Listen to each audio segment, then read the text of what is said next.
everybody, welcome to your history lesson. Today we are going to learn about the Crusades. Now you may be able to hear the rain. I am in my garden because it's too noisy in my house to teach you, so I'm outside and it is lashing with rain. Anyway, the Crusades.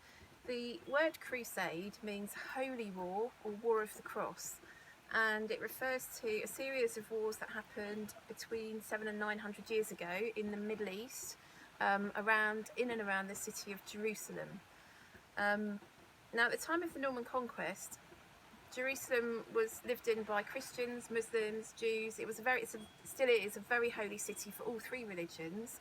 And at that time, people could come and go freely and worship there, go on pilgrimages there to see where Jesus lived and where the Prophet Muhammad went to heaven. Now, at the end of just after the Norman conquest, actually in 1096, a group of Turks, Muslim Turks, came and kicked everyone out of the holy city, unless they were Muslims, and it was a very bloody and horrible campaign. And the Pope was pretty cross about this, and he called everyone to arms and said, we need to claim back the holy city of Jerusalem for the Christian people and kick the Muslims out. So this was the first crusade, and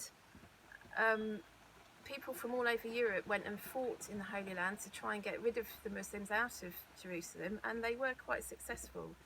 After this crusade, there were eight more crusades. There were 9 altogether, 8 more crusades, and they all happened for the same reasons, because the Muslims wanted to be in the holy city and the Christians did, and to some extent the Jews did.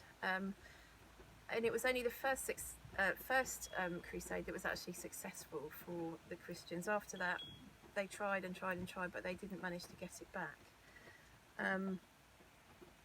Now, one of the crusades was a children's crusade. Children from all over Europe wanted to go and fight in the Holy Land. None of them actually got there. Most of them were killed or sold into slavery before they even arrived.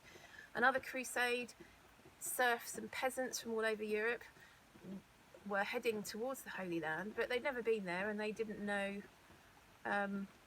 They were ignorant, they weren't educated, and they arrived in one city. There were lots of people from all different countries there, and they thought they'd arrived, and because the other people didn't speak their language, they thought they must be the enemy, so they killed them.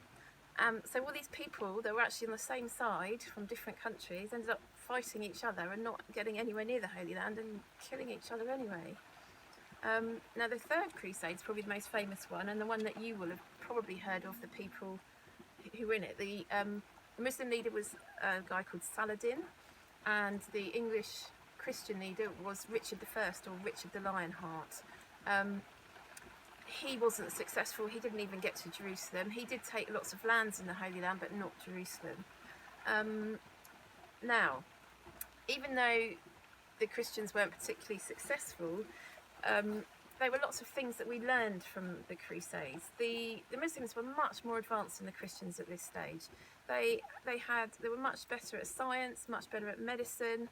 They had, most importantly, a much better number system than us. We were using Roman numerals to do all our adding up, and they introduced us to our present number system. In fact, they introduced us to the 0, which is probably doesn't seem very important to you, but try and do maths without a 0, you'd be really stuck. So that was one of the biggest advances. But also they had lemons and oranges and figs and dates and pomegranates and loads of lovely herbs and spices. All of these things that we take for granted today, we'd never seen at this stage. And so all of these things were discovered by the Crusaders when they went to the Holy Lands. Just to finish off, you didn't have to be a Christian to fight in the Crusades. People fought in the Crusades for lots of reasons. Many of them were Christians, and they did fight because the Pope had ordered them to, and he promised them that all their sins would be forgiven if they went and fought.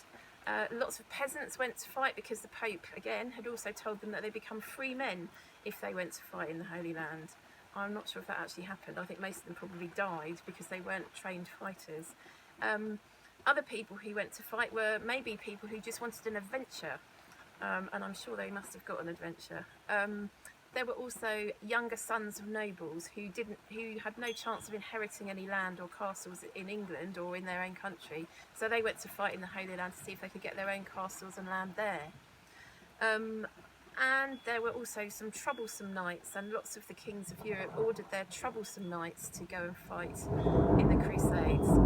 Now you can see a massive crash of thunder there to make my Crusades lesson even more exciting. Okay, that's it for me. Have a look at the PowerPoint. It gives you more information about what I've just told you, probably in a better way.